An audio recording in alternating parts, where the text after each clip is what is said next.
Hello everyone, I'm Priya Sheth, Senior Anchor at YourStory Media, and welcome to today's discussion on unlocking business impact with cloud solutions. Now, as a medium of digital transformation, cloud solutions enable many platforms to boost business growth as well as stay productive while optimizing costs.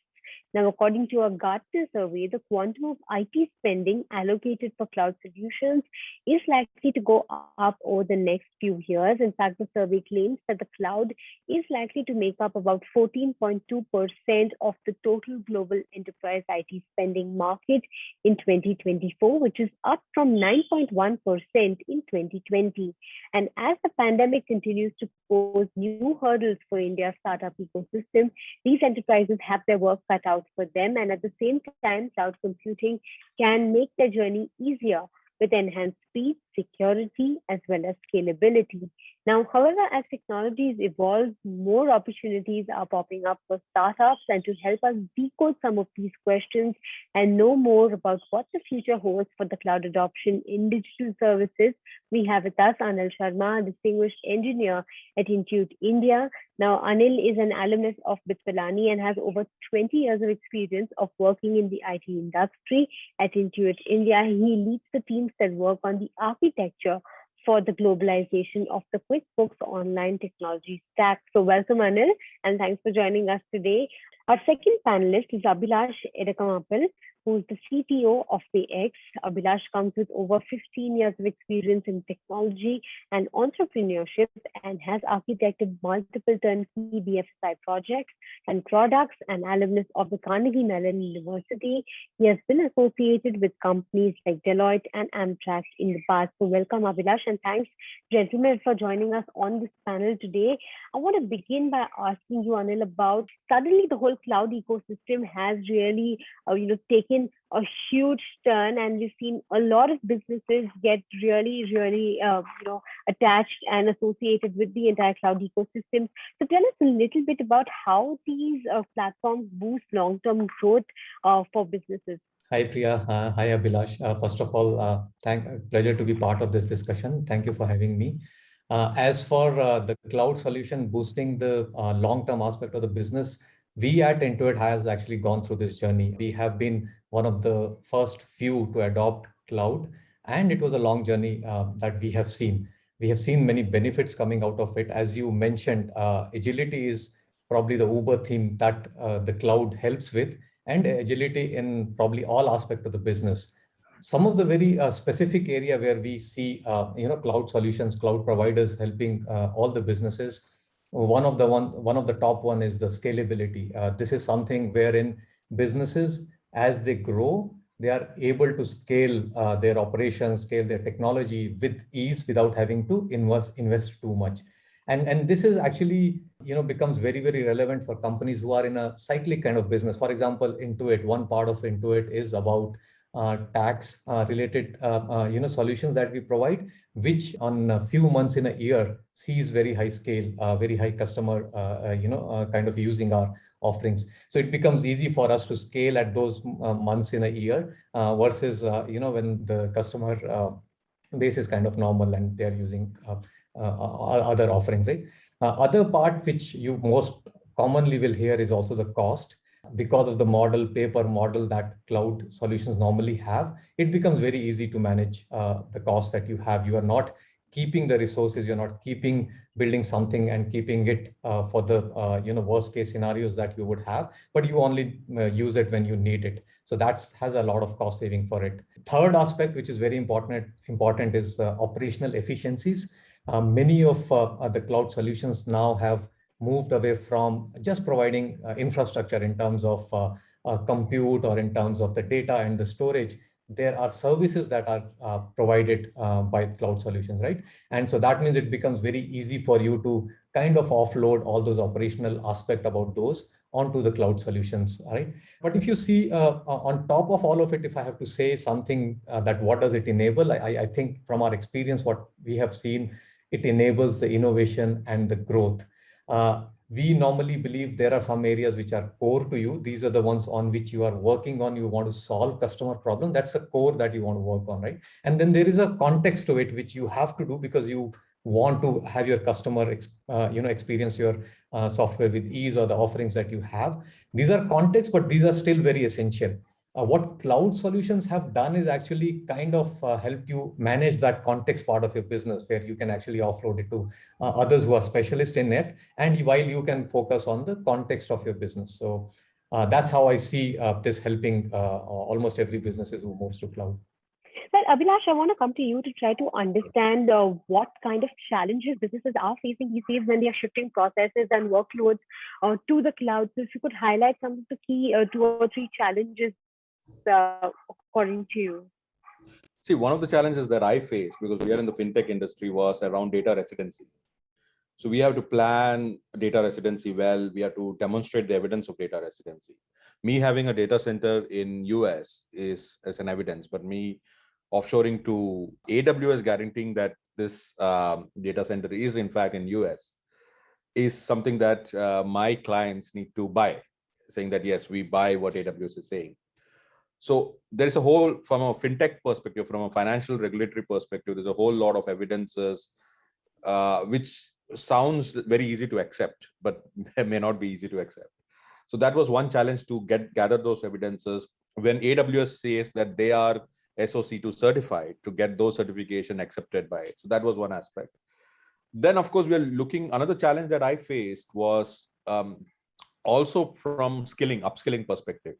So my team was more gathered towards, the hardware and Linux operating systems and all that. Now, when you go to cloud, to understand that parlance, the terminology, there's a little bit of a upskill that is required. And while there are enough and more resources, learning resources available, there are not enough and more people ready to learn and accept, because it's fairly a new stream. Maybe past 3 to 5 years is where it has picked up, but it's very hard to get Kubernetes engineers and guys who know Docker and who know it well. Yes, people know a few things, but who know it well to do it.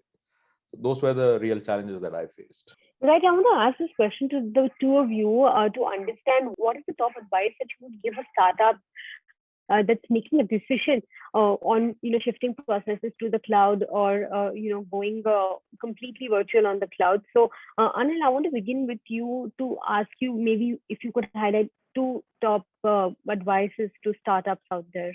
I think the first one that comes to my mind is probably just be aware that it's moving to cloud is not just a tech decision. It is actually a business decision.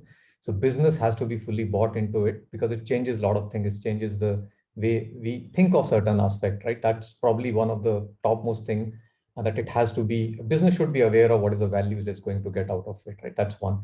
Second one is, I think, what Abhilash just touched upon, which is it's a mindset shift and it's a cultural shift as well. People have to be aware of operating on cloud is little different.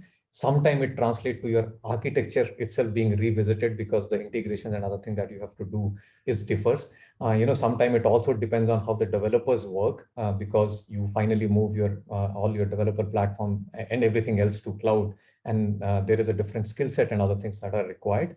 And it also you need to make a decision, something like what are the things that you would build, what are the things you will actually going to be used, what are available from the cloud. So that mindset shift, the cultural shift, that is also another important aspect, I think, which everybody should keep in mind before deciding to move. Abhilash? Yeah. Now, depending on where you are with the journey, if you're building a new company, okay, start in cloud. I mean, it's a no nonsense kind of a equation, especially if it requires that. Meaning, if you're building a small website for somebody, that's a different case. But if you're looking at a company that is scaling, growing, talking to multiple third-party integrations, then yes. And then you can build a team accordingly. But if you are already there, like I think many of us would have been, and you're transitioning to cloud, then in that case, I would say understand cloud properly. I would advise the CTOs also to learn, understand what Kubernetes is, how to plan clustering, get the skill sets in order. Look at it as a continuous process, not as we have migrated and full stop. It's a continuous process. Learn, look at a multi-cloud strategy. Don't be too tied to AWS. Today, when you talk, everybody's tied into AWS and AWS is the only way out. No, there are others, and we were forced to consider a pan cloud strategy by our customers because purely of the resilience on not having to have a resilience only on AWS.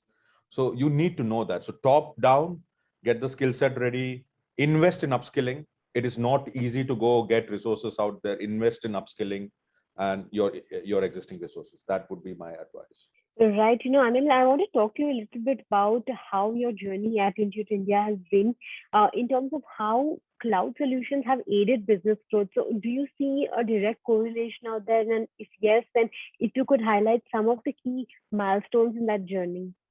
Yeah, sure. So yes, our journey for cloud actually has started long back. As I mentioned, we were probably one of the first adopters of the public cloud. And this has been a long journey. I think it's been almost 6 years when we started it. And now we have moved almost around 400 of our replications onto cloud. And some of these are very complex, by the way, right? Complexity comes from the type of data that it has, the sensitive information that it stores, or the type of integrations that it has with other systems. So it has been a continuous journey, but I think overall, and there is an initial phase which comes in, which is a lot of effort, and it is counter to the value that cloud offers in terms of cost and time saving. Initial part actually is little counter to that because you have to spend a lot of time. You have to try out these lift and shift kind of approach, and then doing tiptoe around whether your solution would work or not, have tested with a limited set of customers first, and then be able to see whether, what all changes you need to make. But we are past that stage in that sense, in the sense that it's been quite a long time for us now to be on the cloud. And it has enabled us now the next step towards that comes in the cloud journey, which is more on innovation. I think the solutions that are available, especially in data, in AI, ML space, right? Those are the ones which have are now being something on top of which we are building. So I work for the product called QuickBooks Advanced, which is solving for mid-market customers in US and also a couple of other regions around the globe. And one thing that we have benefited and have started seeing benefit is that new capabilities that we build to solve for these customers. Some examples being their business insights or business process automation and other things. Those are fully done on cloud. As we were talking about that, you're starting something new, it becomes easier to take more benefit out of it. So that's the space where we are in, wherein not just using the cloud for infrastructure as a service, as a something that we use for resources or something that we use for compute or data, but taking the advantage of the services that are provided by the cloud.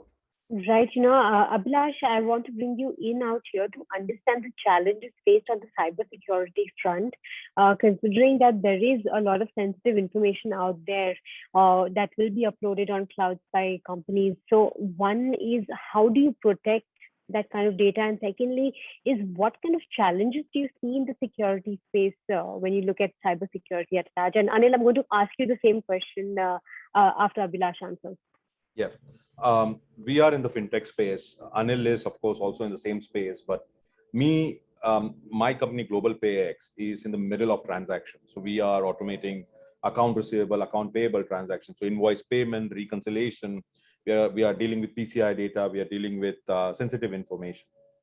Now, we cannot rely only on the security provided by cloud. So security as a service, especially in a deeply regulated industry like ours, does not fly. So we have to bring in the security as we would have done in a regular infrastructure also. So we have to build our encryption keys. We have to be SOC 2 compliant, PCI compliant, GDPR compliant, data at transit, data in rest. It has to be, you cannot say that, oh, I have AWS key management service and that's good enough. It doesn't fly. So I would say that what you would have done without cloud, where you would have taken this as a serious, in-house service, or you would have gone with the best solutions out there and applied those, I would say you would do the same kind of an approach on cloud. At least in the industry that I am in, we cannot rely on security as a service by the same cloud provider who is hosting your infrastructure. You can rely for other services from them, like business as a service, like Kafka as a service, perhaps you may want to do it, but not security as a service. It purely from a data resiliency perspective, purely from a segregation of duties perspective, it makes more sense to do that. So my challenges were, I have to ensure that the security products and services that I'm investing in, will they be able to interface with this cloud, right? And will they be able to talk to them? Will they be able to reside in them? Will they be able to manage the services in cloud? And luckily, because we had invested in containerization way early, so we could of instances, we could almost have what we would have been doing in an on-prem instance, we would have had the same thing here also. So that is something that we invested in. My advice would be, look at the possibility if your security and privacy guidelines, depending on the industry that you are in, those services or those in-house services that you're talking to, will they also interface with the cloud architecture? That's what I would say. And I would advise against purchasing security as a service from your same cloud provider. Right. Anil, what is your take on the whole security and the cybersecurity kind of perspective? Yeah, so I think very similar to what Abhilash said. I think cloud may give you the first layer of security that you want to get. But I think depending on the business you are in, you may have to build something of your own. I think that's what we have also done. We are also, have to be compliant with many authorities and agencies, GDPR, PCI, and other things, depending on the offerings that we have. And we have our own security system in place. And for Intuit specifically, because we have product all over the world as well, so local compliance, sometimes related to data, that also comes into picture, right? So all those things need to be thought through, and it has to be, again, very specific to the problem space you are in and the products that you are building. But I totally agree with Abhilash when he says that just only relying on the cloud solution for your security, that probably is not a wise thing to do. Right, interesting perspectives out there. Anil, I want to also bring you in on the whole AI ML front, considering that these are emerging technologies out there. So how can a business leverage these technologies via a cloud platform? Sure. So the way I see it, actually, for our ML and AI, the two most important things that are required is, one is the data, large amount of data, and the storage and other things, and then also the compute to run your model, validate, and be able to fine tune your model often. Now, cloud, by the definition of it actually gives both of you that there is for you to get, as we talked about, right, scale the compute and other resources that you need as per your need, and also the storage and the data as you use, that is what you do it, right? But over years, and this is again the way we have also been experiencing it, is that the cloud providers have given us much more than just the resources or the infrastructure. One way I think to look at it is that some of the common problems which we normally see in the AI and ML domains, these cloud providers have solutions for that. So something like anomaly detection, something like recommendation engine, chatbots, converting text to speech or speech to text, even image analysis or sentiment analysis. All those things are mostly available for you as a service. So that upfront investment, otherwise you would have to do again to have the right set of skill set, right set of model being built. That kind of again being taken care of it. As long as you have data, and that again being on the cloud, it is very easy to generate all the data from any customer interactions that you have. These services would actually be able to help you with these common problems that we have. Now, if these are not the ones which may be totally beneficial, or you need something more very, very specific to your business and domain, all these cloud providers have provided the end-to-end platform for you to build your own model. Everybody, whether it is Microsoft, Amazon, or Google, have this infrastructure in place wherein it is easy for you to use them as kind of ID, which otherwise you do on your systems, to build model, create new models, validate, test, and then also deploy. Not just that, I think once it is deployed and you see the benefit out of it, there is long chain of other things, insights that you get from these solutions from this platform, which can also help you, something like explainability on if some decision was done by a machine learning model, what has actually happened to arrive at the decision. Because these are the kind of thing at some point becomes important from compliance perspective also, because the usage is very easy for users, but behind the scene, what all happening at many times it need to be explained. So that is how I see it. Probably either you use the off-the-shelf services for you, which will fit in many of the use cases that you would have, or there are platforms for you to just build whatever you need. Right, Abhilash, I wanted your perspective on how the whole pandemic has impacted cloud payment processing and what your view is on the entire scenario. Well, the pandemic, if anything, has jolted me on the fact that what else is not on cloud. So I'll give you a very personal experience that I had. Our entire ecosystem is driven by, the first layer is the VPN. So we had invested before the pandemic in a very strong VPN service, but the router of that was actually hosted in our office. And it was tied in, it was actually a machine, and everybody used to log in through that machine. And when we went remote, now there was a power cut or something, and we had nobody in office. Usually we have a 24-hour DevOps team in office. So that also jolted me, saying that, look, everything from A to B, it is not just I'm talking about my infra on cloud, but my routers, so it's basically, then we invested in OpenVPN, those kind of things. So the easy answers are out there, but the difficult answers is introspection to your own ecosystem to see, is everything remote?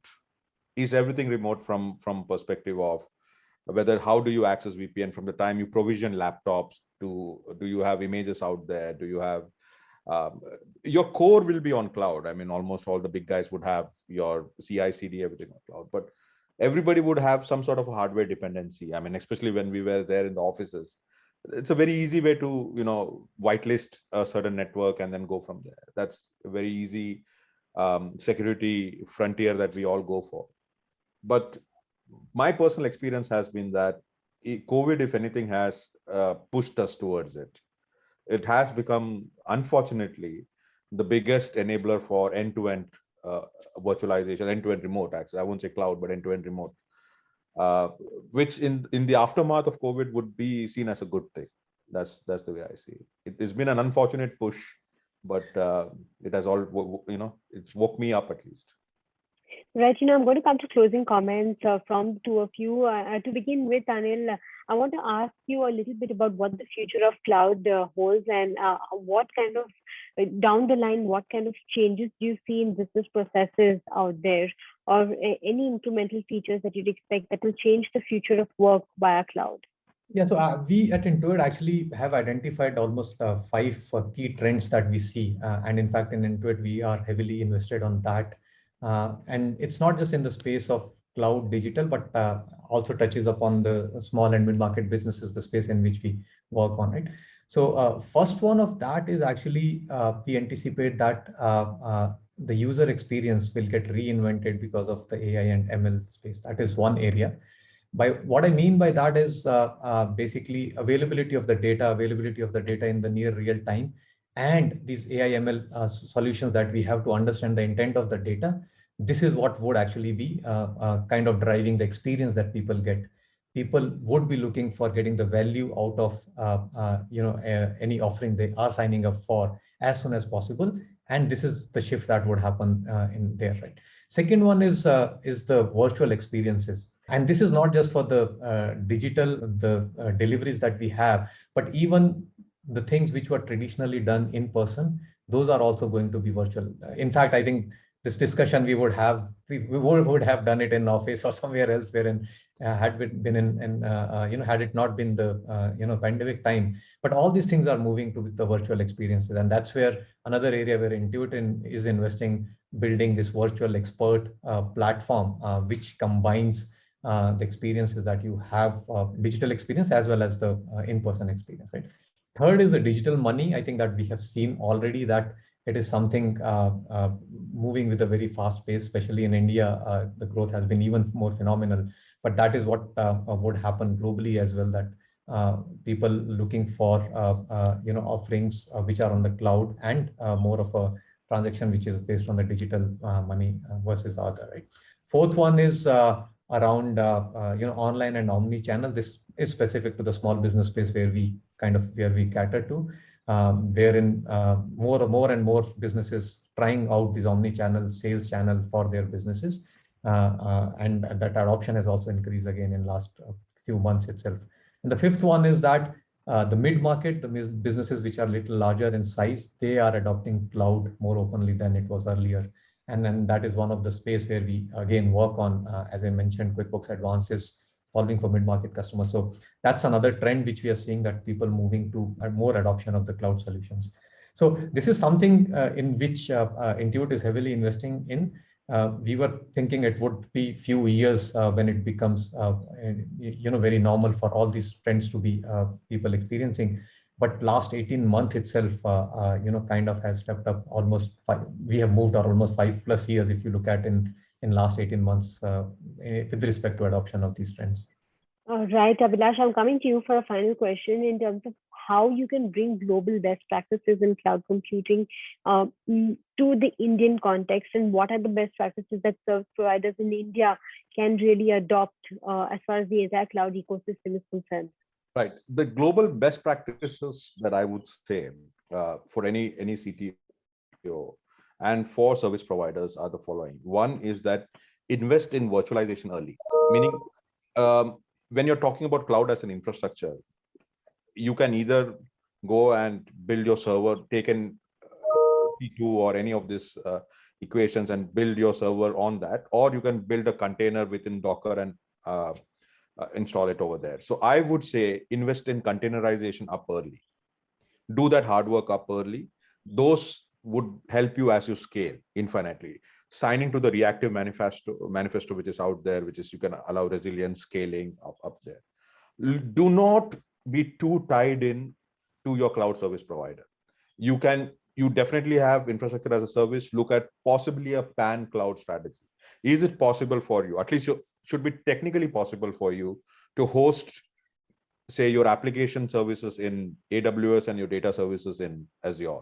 Right? You should have that kind of an architecture. You may not want it, but you should definitely plan for it, because you will eventually come to see that you will have other cloud service providers who may give you economies of scale better than the existing cloud service providers. So do that planning upfront.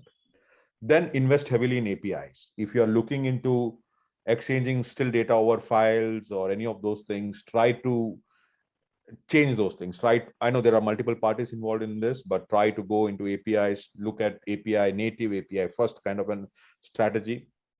Build your resiliency. Do not be tied in too close to data, but look at data residency as a challenge.